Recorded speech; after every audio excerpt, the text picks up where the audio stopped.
불과 48시간 만에 시장이 패닉에서 환호로 완전히 뒤바뀌었습니다.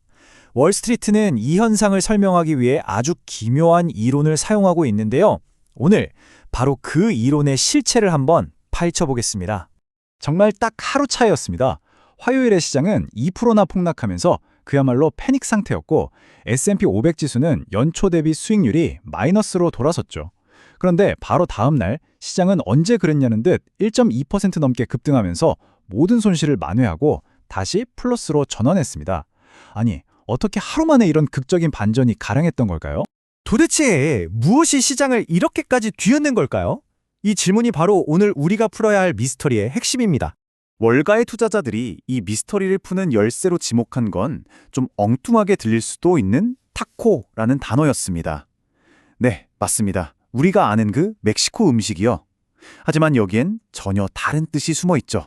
자, 이 타코는 트럼프는 항상 막판에 꼬리를 내린다는 말의 앞글자를 딴 겁니다. 그러니까 아주 강력한 위협으로 시장을 공포에 빠뜨린 다음에 결정적인 순간에 슬쩍 입장을 바꿔서 상황을 반전시키는 예측 가능한 패턴을 가리키는 일종의 월가 은어인 셈이죠. 이 타코 패턴은 보통 이런 5단계로 진행되는데요.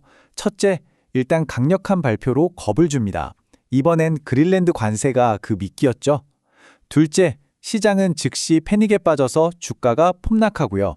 셋째, 갑자기 톤을 바꿔서 부드러운 태도를 보입니다. 다보스 연설이 바로 그거였죠. 넷째, 결국엔 정책을 철회하고 마지막으로 시장은 안도하면서 급등하는 겁니다. 정말 하나의 공식 같죠? 자, 그럼 이 이론이 지난 48시간 동안 실제로 어떻게 전개됐는지 한번 시간 순서대로 따라가 보겠습니다. 20일 트럼프의 두고 보라는 그 한마디에 시장은 2%나 폭락했습니다. 21일 장이 열리기 전에는 공포지수가 치솟고 금값이 사상 최고를 찍을 정도로 분위기가 험악했죠. 하지만 바로 그날 밤 다보스 연설에서 그는 태도를 싹 바꿔서 무력은 쓰지 않겠다고 했고 연설이 끝나자마자 소셜미디어를 통해 관세 완전 철회를 발표해버립니다. 원인과 결과가 정말 명확하게 보이죠. 이렇게 극적인 반전이 일어나니까 시장에는 당연히 명확한 승자와 패자가 갈렸습니다. 그리고 전 세계의 반응도 제각각이었죠. 핵심은 이거예요.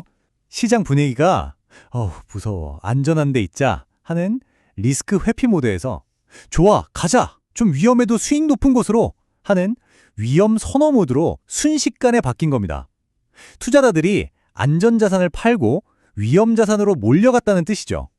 바로 이 지점에서 승자와 패자가 결정됐습니다. 최대 승자는 단연 방위산업이었습니다.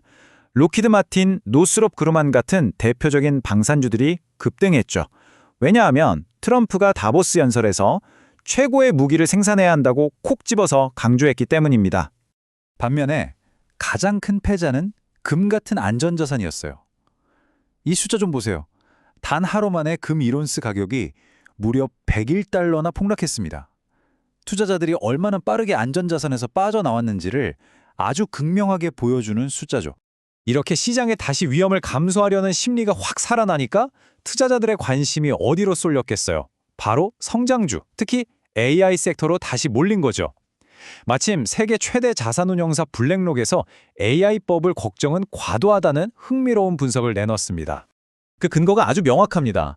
AI 기업들이 돈 버는 속도, 즉 이익 성장률은 30%에 달했는데 주가는 26% 오르는데 그쳤다는 거예요. 이게 무슨 말이냐면요.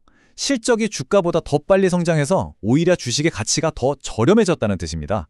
펀더멘탈이 아주 튼튼하다는 신호죠. 그런데 말이죠. 미국 시장이 이렇게 다시 뜨거워지는 동안 바다 건너 유럽의 분위기는 아주 싸늘했습니다. 온도차가 상당했죠. 유럽 증시는 거의 움직이지 않았고요.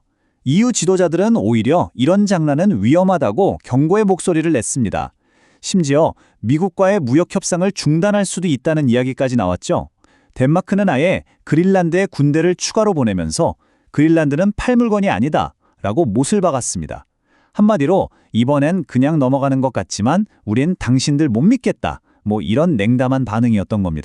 자, 그럼 이 모든 소동을 통해서 우리 투자자들이 배울 수 있는 핵심 교훈은 과연 무엇일까요? 가장 중요한 건요. 이런 일이 이번이 처음이 아니라는 사실입니다. 보세요.